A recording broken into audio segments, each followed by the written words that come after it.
Aujourd'hui, nous plongeons au cœur d'une rencontre cruciale pour le développement de la République du Congo et pour les relations entre l'Afrique et la Chine. Ce 6 novembre 2024, le président Denis Sassou Nguesso a reçu Du Xiaohui, secrétaire du comité de suivi chinois du Forum sur la coopération sino-africaine, ou FOCAC. Que signifie cette rencontre et surtout, quels bénéfices les Congolais peuvent-ils attendre? C'est ce que nous allons découvrir.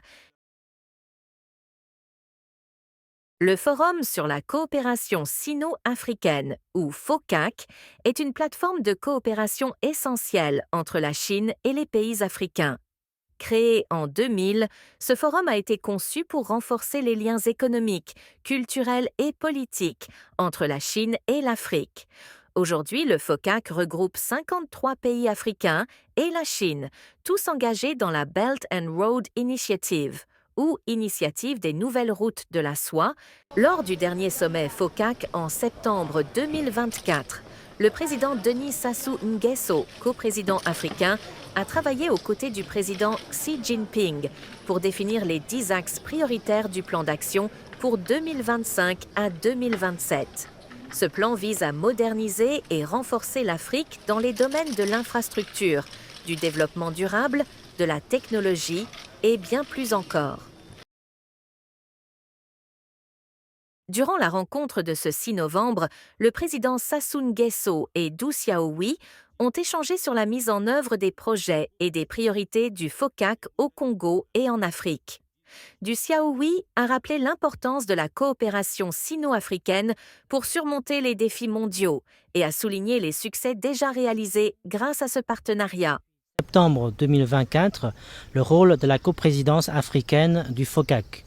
Dans les propos du président Denis Sassou Nguesso, j'ai pu sentir non seulement la volonté, mais aussi le projet concret du Congo pour mener à bien les affaires du FOCAC ensemble avec la Chine, avec une grande ambition.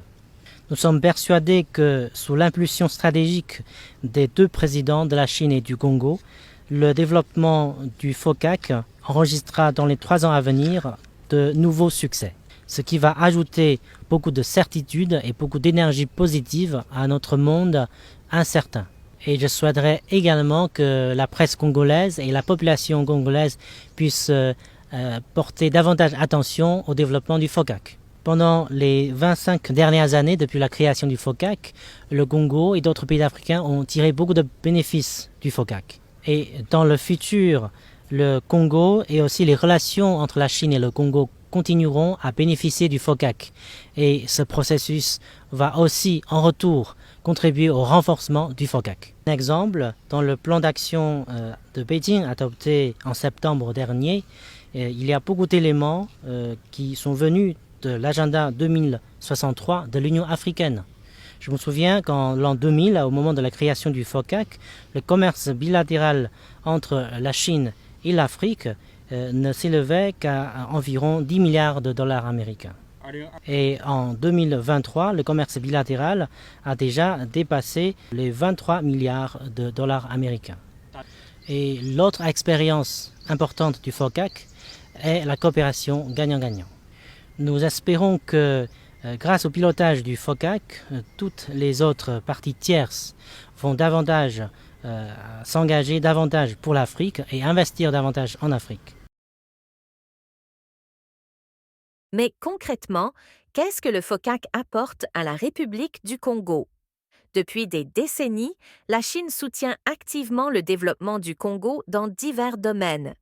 Grâce au FOCAC, des infrastructures modernes, comme des routes et des ponts, sont construites, facilitant les échanges commerciaux et l'accès aux services essentiels. De plus, des entreprises chinoises participent au développement des secteurs de l'énergie, de la pêche, des mines et même de l'agriculture. Ces initiatives contribuent à créer des emplois, améliorer la qualité de vie et renforcer l'indépendance économique du Congo. Lors du sommet de septembre, le président Xi Jinping a annoncé les 10 partenariats pour la modernisation, un plan ambitieux qui s'étend sur 3 ans et comprend des initiatives concrètes pour aider à transformer les économies africaines. Parmi ces 10 points, citons le développement des infrastructures vertes et durables, la coopération dans l'économie numérique et l'investissement dans l'éducation et la santé. Le Congo, en tant que coprésident du FOCAC, jouera un rôle majeur dans la mise en place de ces initiatives pour le continent. 2024 marque aussi un anniversaire spécial. Les 60 ans de relations diplomatiques entre le Congo et la Chine. Cette amitié est basée sur des valeurs communes de respect mutuel, de souveraineté et d'intérêt partagé pour la stabilité et le développement.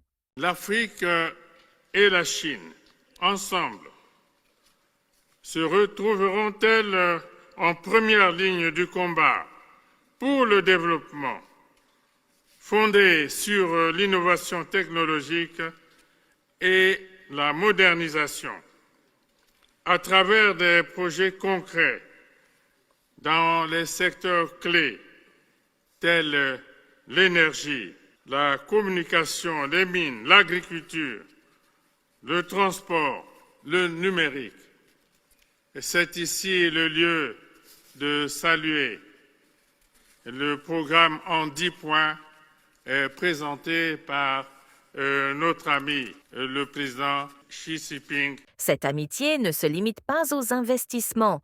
Elle inclut aussi des échanges culturels, des bourses d'études pour les jeunes Congolais et des partenariats dans la recherche scientifique.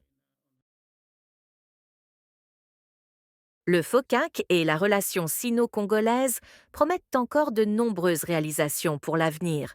Le plan signé en septembre prévoit également de renforcer la connectivité régionale, d'encourager une économie verte et de soutenir l'émergence du secteur numérique au Congo. Cela inclut des projets de développement dans l'agriculture, la réduction de l'empreinte carbone et des initiatives pour une économie plus diversifiée. En plus, des partenariats dans les médias, l'éducation et les échanges culturels permettent de rapprocher davantage nos deux peuples et de renforcer la compréhension et l'appréciation mutuelle. En conclusion, la rencontre entre le président Denis Sassou Nguesso et Dou Xiaohui est une étape importante dans le renforcement des liens entre le Congo et la Chine. Grâce au FOCAC et aux 60 ans de coopération, le Congo bénéficie de projets d'infrastructure, de formation et de développement économique qui contribuent à bâtir un avenir plus prospère pour tous.